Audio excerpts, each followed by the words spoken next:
39장에서 보면 이 요셉을 이 시위대장 보디발의 아내가 유혹을 하지요.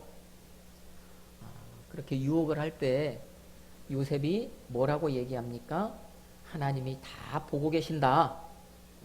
너는 네 신의 눈을 가려놔서 이제 보는 것이 없다고 안심하라고 하지만 그럼에도 불구하고 하나님이 다 보고 계신다. 그렇게 말을 합니다. 그 얘기가 뭐였습니까? 내가 어찌 하나님께 죄를 짓겠습니까? 라고 하는 그 말이란 말이에요. 그러면서 이제 그 유혹을 뿌리치고 멀리 합니다. 자, 그런데도 이 보디발의 아내가 계속해서 요셉을 유혹을 합니다. 줄기차게. 자, 그러던 그녀가요, 마지막엔 유혹하다가 안 되니까 결국 어떻게 해요? 자기가 살기 위해서 요셉에게 누명을 씌우지요. 자기 남편에게 요셉이 자기를 희롱하려고 했다고, 겁탈하려고 했다고 거짓말을 하지요. 자, 그러니까는 이 화가 치밀어 오른 그 요셉의 주인 시위대장이 요셉을 감옥에 가둬버립니다. 자, 그 감옥이 오늘 우리가 읽은 말씀에 보니까 어디에 있는 감옥이에요? 시위대장의 집에 있는 감옥이에요. 여러분, 그러면 우리가 여기서 한번 상상해 볼 수가 있죠. 야, 과연 이 집이 얼마나 크길래 집에 감옥까지 있는가? 그죠? 그러니 이 보디발의 집의 그 살림살이의 규모가 남달랐다. 우리가 생각하는 그 규모, 우리가 머릿속에서 상상하는 그것을 매우 초월한 규모구나라고 하는 그것을 또 우리가 알게 되는 거예요, 여기서. 그런 집에 요셉이 총무 생활을 한 겁니다. 그러니까 애굽 경제의 축소판, 그렇게 제가 말씀을 드렸던 것이죠. 자, 그런데 이 보디발, 이 시위대장의 집에 있는 이 감옥은요, 감옥은 그냥 감옥이 아니에요. 그냥 감옥이. 이 감옥은 특별한 감옥이에요. 다시 말하면 이 감옥은 일반 죄수들이 오는 감옥이 아니라 바로와 직접적으로 연관된 사람들, 그러니까 일반 국민들이 오는 감옥이 아니라 바로와 밀접한, 그러니까 바로의 최측근들, 바로의 신하들, 바로의 궁에서 일하는 그런 사람들이 뭔가 바로에게 잘못을 했을 때 오게 되는 감옥이 바로 이 감옥이에요. 특별 감옥입니다. 시위대장의 집에 그 감옥이 지금 설치가 되어 있는 거지요. 요셉이 거기에 갇히는 겁니다. 거기에. 그러면 우리가 여기에서 한번 요셉의 모습, 요셉의 입장에서 우리가 한번 생각을 한번 해보면, 요셉은요, 하나님의 눈을 의식하다가 상황이 더 못해졌어요, 지금. 그쵸? 네. 하나님께 죄를 짓지 않으려고 하다가 상황이 더 악화돼 버렸어요. 더 안 좋은 상황에 빠지게 되었어요. 왜 그렇습니까? 요셉이 비록 종이기는 했지만 자기 주인 이 시위대장의 집에서는 어떤 직책을 하고 있었다고요? 총무. 다시 말하면 그 직책을 맡고 있으니까 이 집에서는요, 신부는 종이지만은 어느 누구보다도 누리면서 사는 거예요. 자유롭게 사는 거예요. 활기차게 그 활개를 치면서 사는 거예요. 우리가 생각했던 그 비참하고 초라한 노예 생활을 한 게 아니라 신분만 노예였지 애굽의 어떤 자유인보다도 더 자유롭게 누리면서 그렇게 살았습니다. 그랬던 요셉이 하나님의 눈을 의식하다가 한순간에 지금 나락으로 떨어져 버린 겁니다. 지금. 그러면 우리 같으면 이때 자연스러운 반응으로 뭘 하게 돼요? 그죠? 원망합니다. 불평합니다. 입으로 중얼중얼하게 됩니다. 투덜거리게 됩니다. 내가 믿음대로 살려고 했으면 하나님이 보고 계신다면, 내가 그렇게 옳은 길로 가려고 했다면 나를 잘되게 해주셔야지 왜 더 못하게 이렇게 나를 더 그 수렁에 빠지게 하느냐, 나를 더 힘들게 하느냐, 그러면서 이제 하나님을 의심하게 되고 여러 가지 이제 그 안 좋은 말로 그렇게 그 믿음 없는 그런 모습들을 우리는 드러내게 되지요. 그런데 요셉은 그렇게 하지 않습니다. 그럼에도 불구하고 정말 하나님 뜻대로 살려고 하다가 하나님 보고 계시는 그 보고 계시는 하나님 앞에서 진실된 삶을 살려고 하다가 자기가 억울한 일을 당했지만 그럼에도 불구하고 그 감옥 안에서도요 하나님의 눈을 의식해서 그것을 이겨내고 하나님의 눈을 의식해서 모든 것에 진실되게 행동합니다. 거기에서도 타락하지 않아요. 넘어지지 않아요.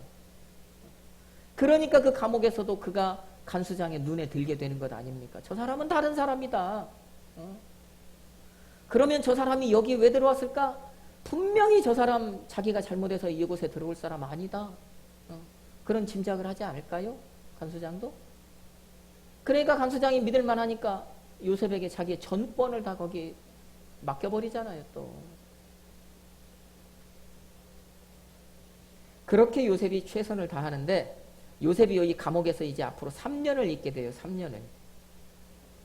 1년간을 감옥 생활을 하다가 그 1년 끝날 무렵에 이 바로와 연관된 이 두 사람, 오늘 우리가 본 술 맡은 관원장, 그 다음에 떡 굽는 관원장 두 사람을 만나게 되는 거예요. 그럼 이 3년간 있으면서 요셉은요, 이 안에서 바로와 직접적으로 연관된 이 사람들을 좀 많이 만났을까요? 안 만났을까요? 많이 만났겠죠. 그런데 성경 기자는 여기에서 딱 두 사람만 지금 이 40장을 통해서 말씀을 하는 거예요. 왜? 여기에 하나님의 일하심이 극명하게 드러나기 때문입니다.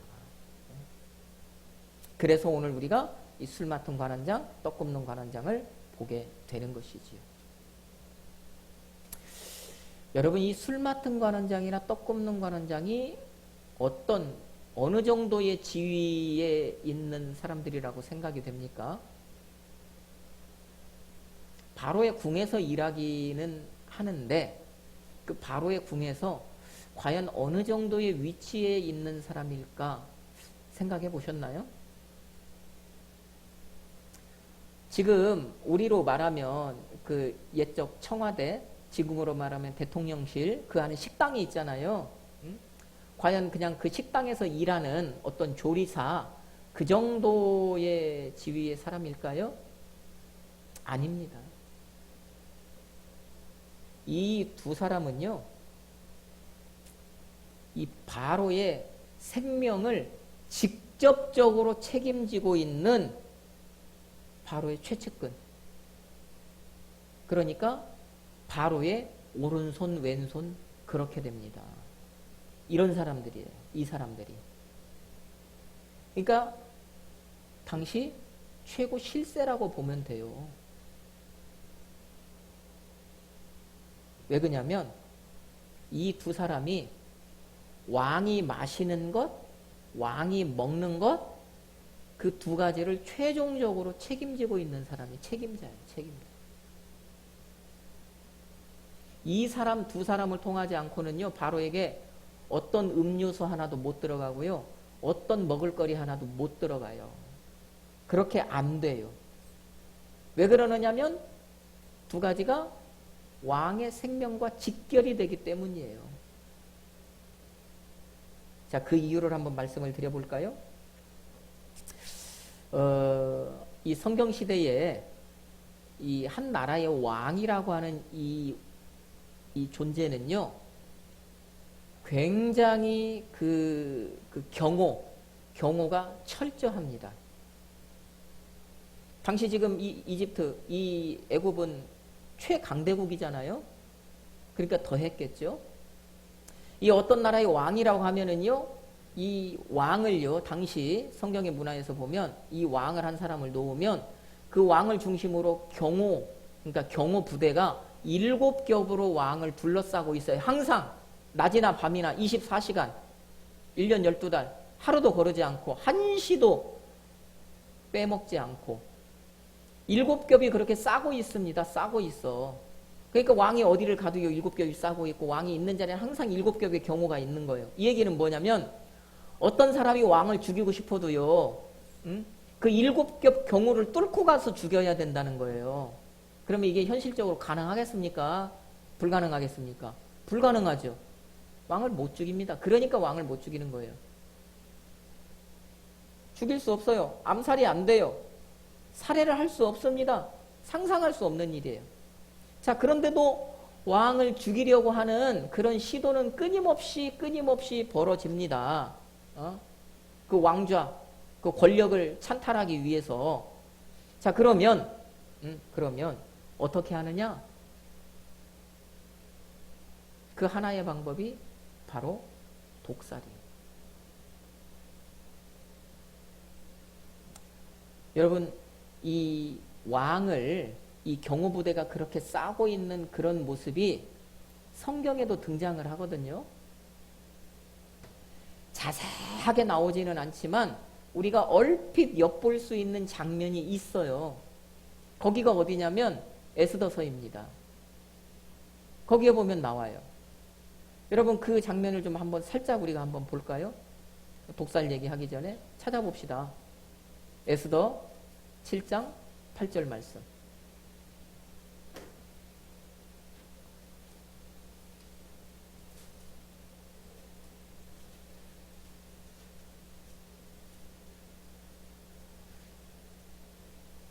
찾았으면 같이 한번 읽어봅시다. 왕이 후원으로부터 잔치자리에 돌아오니 하만이 에스더가 앉은 걸상 위에 엎드렸거늘 왕이 이르되 저가 공중 내 앞에서 왕후를 강간까지 하고자 하는가 하니 이 말이 왕의 입에서 나오매 무리가 하만의 얼굴을 싸더라. 아멘.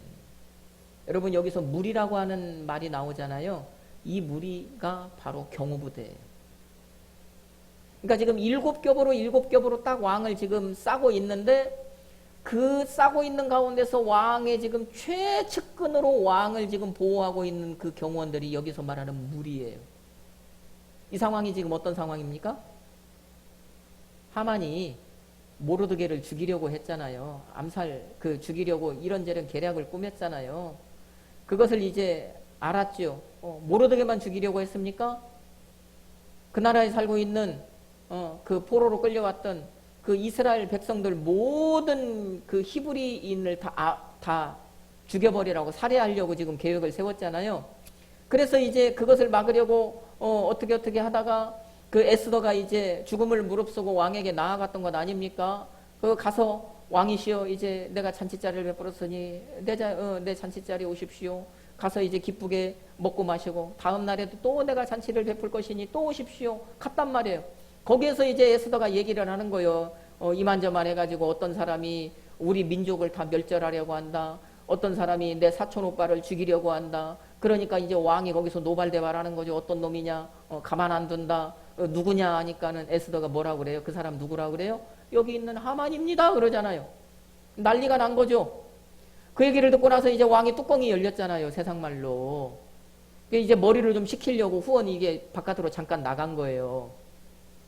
그러니까 하만이 자기가 이제 죽게 생겼죠? 그러니까는 어떻게 한 겁니까? 에스더에게 지금 가서 에스더 앉아있는 데 가서 싹싹 빌고 있는 거예요. 지금 잘못했습니다. 빌고 있는 거예요. 그런데 왕이 나갔다가 돌아온 왕이 볼 때 그게 이제 잘못 보인 거예요.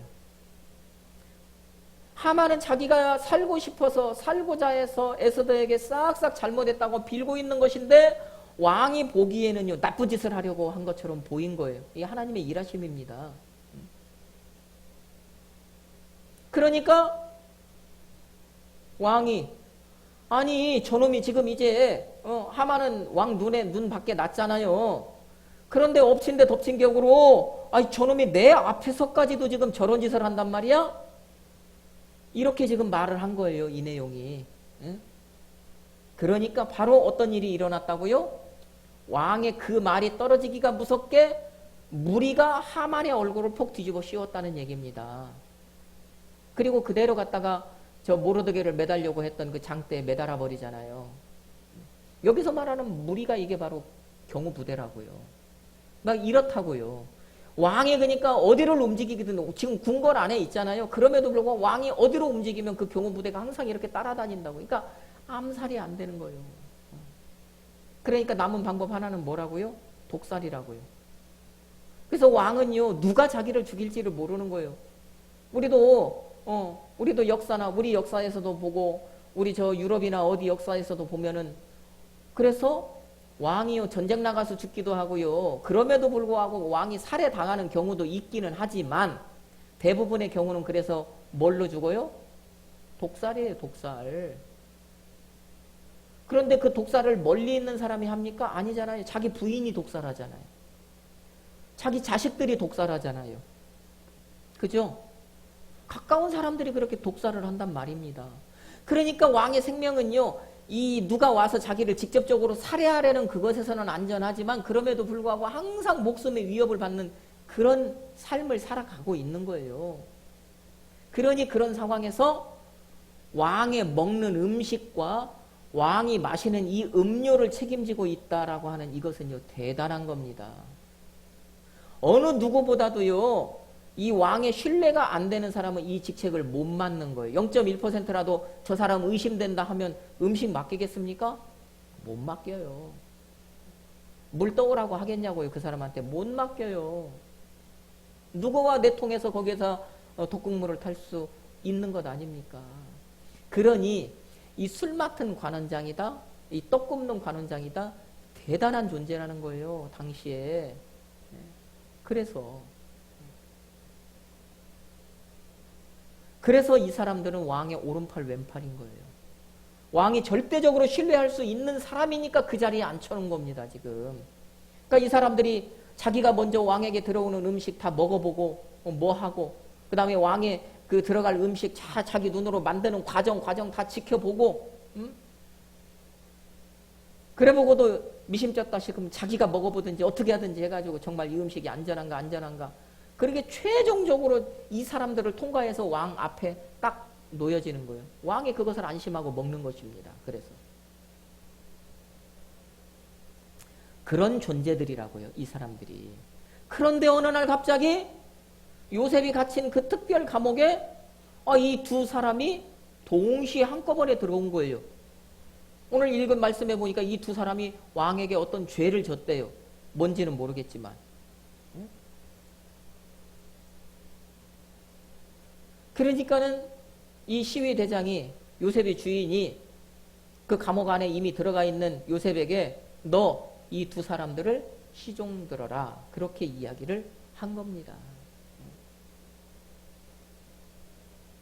그래서 요셉과 누가요? 바로의 최측근 두 사람이 여기에서 감옥에서 만나게 되는 거예요. 여러분, 이 만나게 됐다는 말은 다른 말로 하면 가까이 가게 됐다는 얘기거든요. 그렇죠?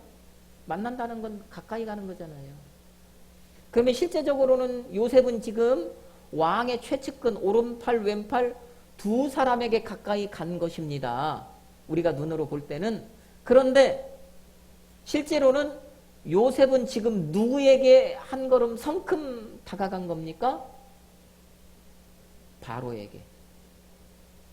요셉은 지금 모르고 있어요, 그것을. 그런데 하나님 편에서는요, 이 지금 요셉을요, 이 두 사람을 통해서 바로에게 지금요, 굉장히 가깝게 지금 데려다 놓은 것입니다. 데려다 놓은 거예요. 그리고 이제 이 애굽 땅에서 이 만 30세가 되어야 관직에 나갈 수 있으니까, 공직에 나갈 수 있으니까 딱 30세가 될 때까지 지금 기다리고 계시는 거예요. 그리고 30세가 됐을 때요, 그 바로가 꿈을 꾸게 하고 그 꿈을 통해서 요셉을 딱 바로 앞에다가 실제로 갖다가 딱 데려다 놓잖아요. 가까이 데려다 놓잖아요. 여러분, 이게 바로 하나님의 일하심이라는 거예요. 이게. 보십시오. 얼마나 기가 막힙니까?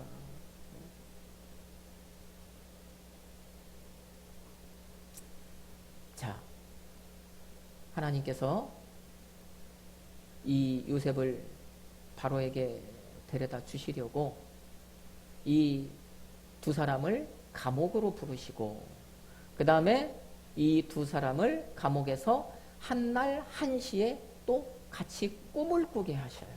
꿈의 내용은 다르지만 같이 그날 밤에 꿈을 꾸게 하십니다. 신기하지 않습니까?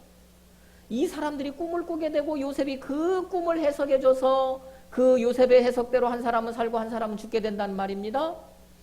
그래 놓고 나서 하나님께서 바로가 꿈을 꾸게 하고 그 꿈을 해석할 사람이 없게 만들어 놓고 요셉이 그 앞에 가서 딱 꿈을 꾸게 해가지고요, 요셉을요, 그 나라의 그 관직에, 공직에 딱 올려놓으셔요. 요셉의 바로의 최측근의 자리에 딱 또 올려놓으셔요.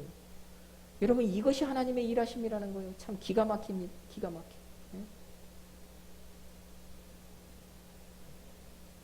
그러면 저는 오늘 여기에서는 이제 요셉을 좀 조명해 보려는 것이 아니라 이 술 맡은 관원장과 떡 굽는 관원장, 이 두 사람을 통해서 무언가를 좀 여러분에게 말씀을 드리려고 해요. 우리가 익히 아는 것처럼 이 술 맡은 관원장과 떡 굽는 관원장 중에서 술 맡은 관원장은 결국에 요셉의 꿈의 해석대로 살아나고, 떡 굽는 관원장은 요셉의 해석대로 이제 나무에 달리게 돼요. 죽게 돼요. 그런데 이 사람들이 이렇게 되는 것이 그냥 된 것이 아니라 그들의 삶과 연관이 있다는 겁니다. 그것이 이제 그들의 꿈을 통해서 나타난 거예요. 지금까지 그들이 살아왔던 그 삶이 원인이 되어서 그 결과가 삶과 죽음으로 이렇게 정반대로 나타나게 될 텐데, 그것이 이제 그들이 꾼 꿈을 통해서 미리 요셉에게 보여진 거예요. 그러니까 요셉이 보인 대로 그것을 해석해 준 겁니다. 그러면 앞으로 우리가 이제 이 말씀을 보면서, 사는 사람은 왜 살았고 죽은 사람은 왜 죽었는지 그것을 알게 될 것이죠. 또 우리가 그것을 보면 우리가 과연 어떤 삶을 살아야 할 것인가 라고 하는 것을 여기에서 좀 우리가 생각해 볼 수가 있겠죠. 그러면 오늘 이 말씀이 우리에게 보여진다고 하는 것은, 다시 말하면 성경 저자가 우리에게 이 말씀을 보여주는 것은, 우리가 저 술 맡은 관원장처럼 살면 우리가 살 것이고, 우리가 떡 굽는 관원장처럼 그렇게 살면 우리는 죽게 될 것이다. 그 사람처럼, 그것을 오늘 우리에게 보여주시는 거예요. 그러니 오늘 이 말씀이 남일, 이 술 맡은 관원장, 떡 굽는 관원장, 그 사람들의 일이 아니라 결국에는 우리의 일이구나. 우리가 이렇게 살아야 되겠구나. 그것을 이제 여러분이 좀 이 말씀을 통해서 깨달으시기를 주님의 이름으로 축복합니다. 자, 그러면 이제 실제적으로 한번 들어가 봅시다. 자, 술 맡은 관원장이 어떤 꿈을 꿉니까? 그 말씀을 좀 보죠. 9절로 11절 말씀.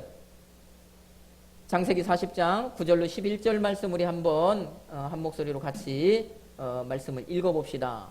술 맡은 관원장이 그의 꿈에 요셉에게 말하여 이르되, 그의 꿈을 요셉에게 말하여 이르되, 내가 꿈에 보니 내 앞에 포도나무가 있는데 그 나무에 세 가지가 있고 싹이 나서 꽃이 피고 포도송이가 익었고 내 손에 바로의 잔이 있기로 내가 포도를 따서 그 즙을 바로의 잔에 짜서 그 잔을 바로의 손에 드렸노라. 아멘.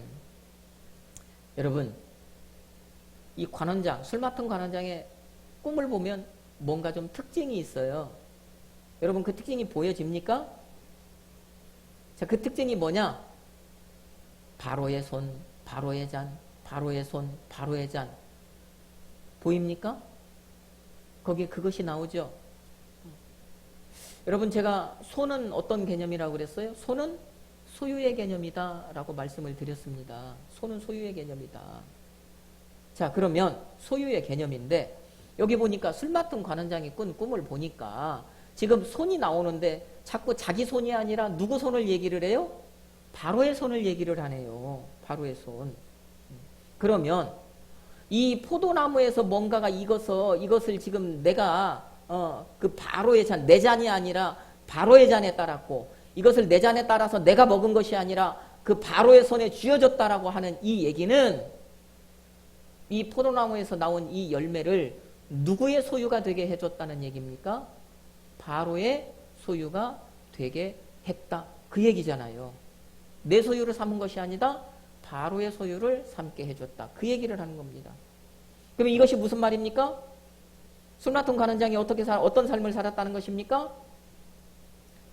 이 사람은요, 바로의 기쁨이 곧 자기의 기쁨이라고 생각하면서 그런 삶을 살았다는 얘기입니다.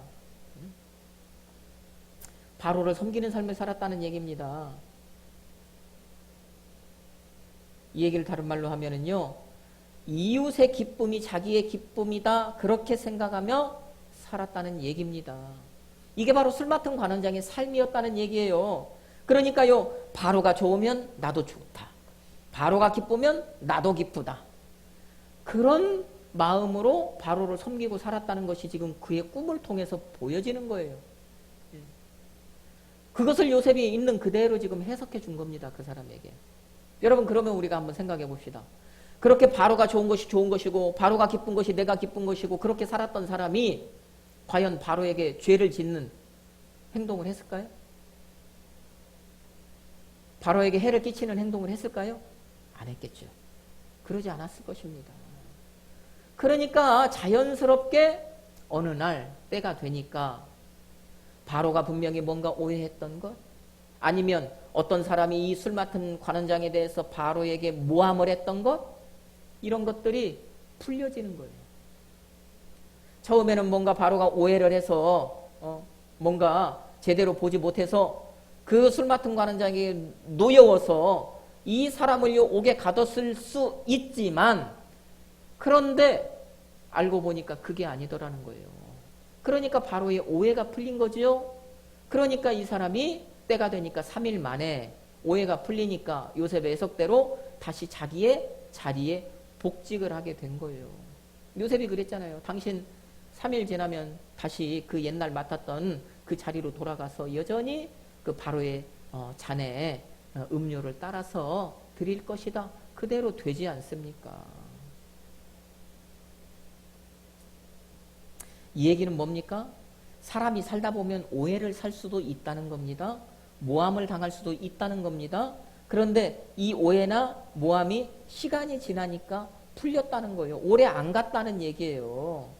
이 사람이 감옥에 와 있는 동안에 바로가 오해했던 그것이 풀리더라는 거예요. 그러니까 다시 자기의 자리를 회복하더라는 거예요. 그러면 이 사람이 왜? 무엇 때문에? 이 사람의 삶이 이 사람을 살렸다는 얘기입니다. 자기가 지금껏 어떻게 살았다고 말씀을 드렸습니까? 바로의 기쁨이 자기의 기쁨이다. 다른 말로 하면 이웃의 기쁨이 자기의 기쁨이다. 그러니까 이 사람이 그러면 바로를 기쁘게, 내 이웃을 기쁘게 하는 삶을 살았다면 이 사람은 자기의 기쁨보다는 바로를 위해서 살고, 그 다음에 자기를 위해서 살기보다는 또 다른 누군가를 위해서 그 사람을 위해서 그 사람을 기쁘게 하는, 그 사람에게 베풀며 나누며 이런 삶을 살았던 사람이라는 것 아니겠어요? 그런데 이 사람이 어느 순간 뭔가 모함에 걸려서 옥에 갇혔단 말입니다. 그러면 이 사람에게 그런 도움을 받았던 사람이 그냥 있었겠냐고요? 바로에게 가서 얘기했겠죠? 바로에게 간척했겠죠? 그 사람 그런 사람 아니다. 이런 사람 아니다. 바로가 그 얘기를 듣고서나 어라? 그래? 다시 한번 조사해보자 해봤더니 그게 아닌 거예요. 그러니까 이 사람이 살아나는 겁니다. 무엇 때문에? 자기의 삶 때문에 살아난 거예요. 그동안에 자기의 살아왔던 그 쌓이고 쌓였던 그 삶을 통해서 이 사람이 살아나는 겁니다.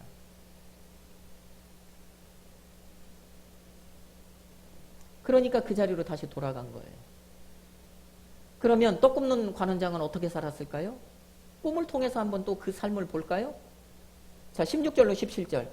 또 그 사람의 꿈도 한번 우리가 한번 읽어봅시다. 떡 굽는 관원장이 그 해석이 좋은 것을 보고 요셉에게 이르되 나도 꿈에 보니 흰떡 새 광주리가 내 머리에 있고 맨 윗 광주리에 바로를 위하여 만든 각종 구운 음식이 있는데 새들이 내 머리에 광주리에서 그것을 먹더라. 아멘. 여기도 보니까 특징이 있죠? 떡 굽는 관원장의 이 꿈도 특징이 있죠? 그 특징이 뭡니까? 거기 보면 내 머리 나와요. 그죠? 내 머리. 내 머리에 광주리가 새 광주리가 있어요. 근데 그 원래는 그게 누구 거래요? 바로 거래요. 그런데 그것이 지금 누구 머리에 있대요? 내 머리에 있대요. 그럼 이 얘기는 뭡니까? 떡 굽는 관원장은 술 맡은 관원장과 반대잖아요. 바로의 것인데 그것이 내 머리에 있는 거예요, 지금. 그럼 이 사람은 삶이 바로를 위한 삶을 살았다는 것입니까? 아니면 자기를 위한 삶을 살았다는 것입니까? 자기 위한 삶을 살았다는 얘기예요. 바로에게 갈 것을 가지고요, 자기 기쁨을 위해서 살았다는 얘기입니다. 저 술 맡은 관원장과 반대로 바로의 기쁨이 자기의 기쁨이라고 그렇게 생각하면서 산 것이 아니라 내가 기뻐야 좋은 것이다. 내가 기뻐하는 자기를 기뻐하는 그런 삶을 살았다는 거예요. 바로가 좋은 것이 내가 좋은 것이 아니라 내가 좋아야 좋은 것이지 무슨 말이야. 그런 삶을 살았다는 얘기예요. 오직 자기만을 위한 삶을 살았다는 얘기입니다. 자기 기쁨만을 추구하면서. 그러니까 바로의 것이 자기 광주리에 있어요. 그것을 새들이 와서 지금 먹고 있어요. 바로의 머리에 있는 것을 새들이 그 머리 위에서 먹었다면 얘기가 달라졌겠죠. 그런데 바로의 것인데 자기 머리에 있었고 그것을 새들이 와서 먹고 앉았는 거예요. 이 얘기 뭡니까? 이 사람은요, 바로의 신하지만 자기가 지금 가진 지위가 있잖아요. 권력이 있잖아요. 그 대단한 거라고 말씀을 드렸잖아요. 그것을 가지고요, 자기를 치부하기 위해서 자기의 배불리는 삶, 자기의 권력이나 지위를 가지고 내가 어떻게 하면 빼돌릴까? 내가 어떻게 하면 이 자리에 언제 여기서 이제 관둘지 모르는데 이 자리에 있을 때 내가 어떻게 평생 살아갈 이 한미천을 내가 좀 어떻게 잡아볼까? 그런 삶을 살았다는 얘기입니다. 지금 자기만 생각하면서. 그러니까 보십시오. 두 사람이 똑같이 어려움을 당했는데 이 떡 굽는 관원장을 위해서는요, 누구 한 사람 나서는 사람이 없는 거예요. 누구 한 사람 도와줄 사람이 없는 거예요. 왜? 이 사람이 누군가를 평소에 도와주고 누군가를 살펴보고 누군가를 위로하고 그런 삶을 살지 않았기 때문에 그 사람이 그렇게 되든지 말든지 누구 하나 관심을 안 두는 겁니다. 그러니까요, 어려움을 당했을 때 이 살아날 방법이 없는 거예요. 평소에 자기가 그렇게 살았으니까. 그러니까 궁지에 몰렸을 때 방법이 없는 거예요. 방법이. 자기가 항상 그렇게 자기 중심으로 자기 배만 불리는 쪽으로 자기 유익만을 위한 쪽으로 그렇게 살아놓으니까 뻥 하고 일이 터졌을 때요, 도와줄 사람이 한 사람도 없는 겁니다. 그래서 죽게 되는 거예요. 누구 하나 바로에게 가서요 이렇게 탄원해 주는 사람이 없는 거예요.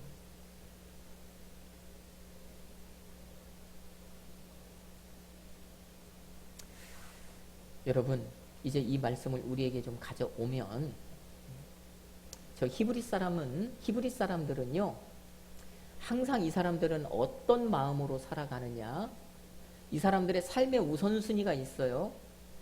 첫 번째는요, 하나님 중심입니다. 그 다음에 두 번째가 이웃 중심입니다. 그 다음에 마지막이 자기예요. 이게 바로 히브리 사람들의 삶의 원리예요. 삶의 우선순위가 그렇게 이 사람들은 정해져 있어요. 자, 그런데 헬라인이라고 통칭하는 우리 이방 사람들, 그 히브리 그 사람들을 제외한 모든 사람들은요, 이 삶의 방식, 삶의 우선순위가 1순위가 1번이 누구예요? 나예요. 납니다. 그래서 우리도 그런 사회에서 살아왔고 그런 환경에 놓여져 있고 그렇게 교육을 받았고 하다 보니까 항상 자연스럽게 우리도 무슨 일이 있을 때 아니면 삶의 모든 것에서 항상 중심에 누가 있는 거예요? 내가 있는 거예요. 네. 이 떡 굽는 관원장처럼 내가 좋아야 좋은 거예요. 내가 기뻐야 기쁜 거예요. 이웃이 눈에 안 들어오는 거예요. 신앙생활하지만 하나님이 기쁘시게 하는 그런 삶이 이제 생각이 안 되는 거예요.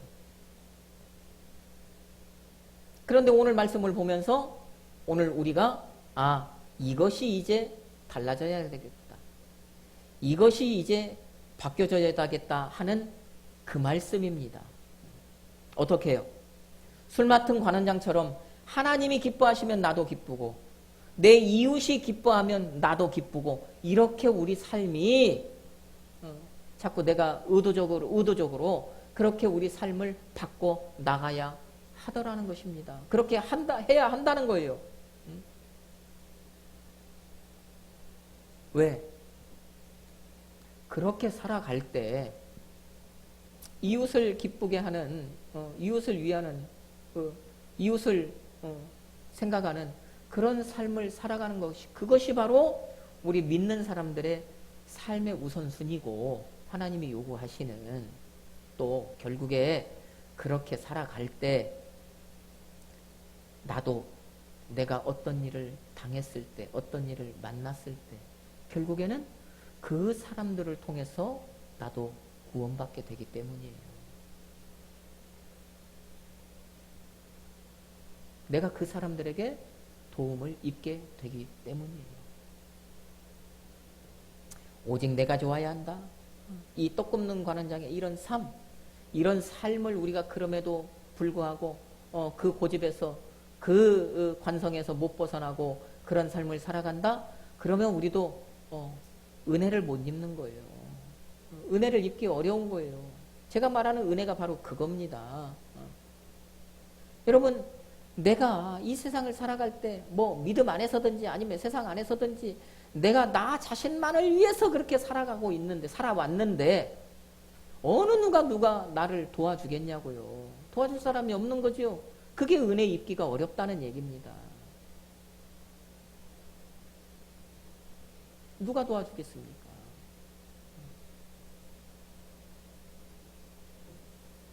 그러면 보십시다.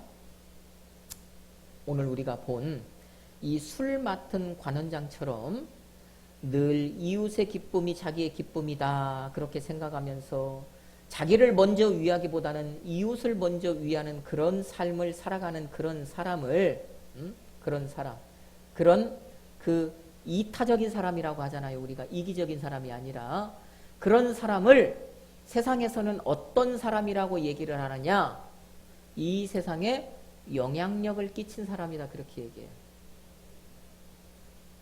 한 시대에 영향력을 끼친 사람이다 그렇게 이야기를 합니다.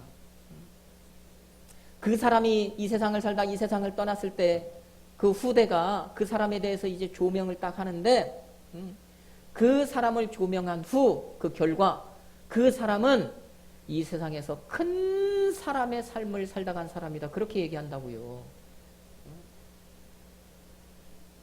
소인배의 삶이 아니라 대인배의 삶을 살다 간 사람이다. 그렇게 그렇게 평가를 한다고요. 여러분, 우리가 오늘 이 술 맡은 관원장과 떡 굽는 관원장의 이 두 사람의 삶을 우리가 살펴봤는데 우리가요, 이 술 맡은 관원장처럼 이 사회에 영향력을 끼친 사람, 이 사회에서 큰 사람, 그런 사람의 삶을 살아야 하지 않겠습니까? 그러면 어떻게 하면 우리가 그런 사람이 될 수 있느냐? 그에 대한 해답이 오늘 이 40장 이 말씀에서 이 술 맡은 관원장을 통해서 우리에게 보여진 거예요. 지금 성경에서 우리에게 이 사람의 모습을 통해서 그 해답을 지금 보여주신 거예요. 떡 굽는 관원장처럼 내 머리 위에 쌓아두는 삶을 살아가는 것이 아니라 술 맡은 관원장처럼 상대방의 손에 붙여주는 그런 삶을 살면 네가 영향력을 끼친 그런 사람이 된다. 큰 사람이 된다. 이타적인 사람이 된다. 그것을 오늘 우리에게 이 술 맡은 관원장을 통해서 보여주신 것입니다. 그러니 우리가 이 떡 굽는 관원장처럼 그렇게 살 것이 아니라 자꾸 상대방을 생각하고 상대방을 먼저 생각하고 상대방의 손에 붙여주고 그렇게 상대방의 유익과 상대방의 기쁨을 위해서 살면 보십시오. 당장은 내가 손해보는 것 같지만 그 희생이 헛되이 끝나지 않더라는 거예요.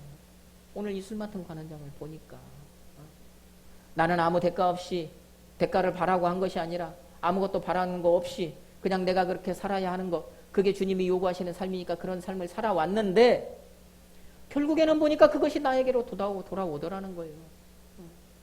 하나님이 그 사람의 손을 통하여서 내가 어려움을 당할 때 내가 어떤 일을 만났을 때 그 사람을 통해서 나를 도우시더라는 거예요.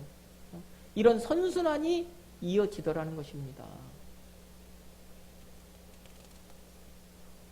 여러분, 이 세상에서 큰 사람의 삶을 살았던 사람, 이 세상에요 정말 큰 영향력을 끼쳤던 그런 사람이 누구입니까? 우리가 주님으로 섬기는 예수님이잖아요. 예수님이 이 세상에 오셔서 바로 우리에게 그 삶을 살아내셨고 우리에게 그 삶의 모범을 보이셨고 우리에게 지금 그 삶을 살아라고 말씀을 하시는 거잖아요. 예수님이 이 땅에서 살아가실 때에 어느 한 시간이라도 그 삶의 어떤 한쪽이라도 예수님 자기를 위해서 살았던 그 시간이 있습니까? 없었잖아요. 그의 삶의 모든 순간에요 1순위는요 아버지의 영광을 위해서였고요.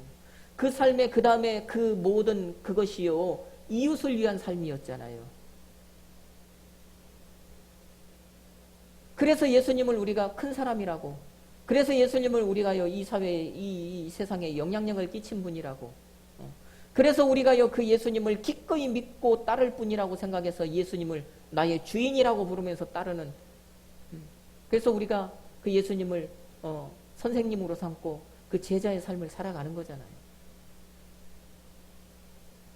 그러니 우리가 그의 제자라면, 우리가 그를 따르는 사람이라면 마땅히 예수님의 그 삶을, 그 삶의 그 족적을 따라가야 하는 것이 마땅한 것입니다. 그 예수님을 주님으로 따르는 우리는 그래서 이 세상에 정말 선한 영향력을 끼치는 그런 삶을 살아야 하는 거예요. 나만 위하는 삶을 사는 것이 아니라 하나님을 기쁘시게 하고 이웃을 기쁘시게 하는 그런 삶을 살아야 하는 것입니다.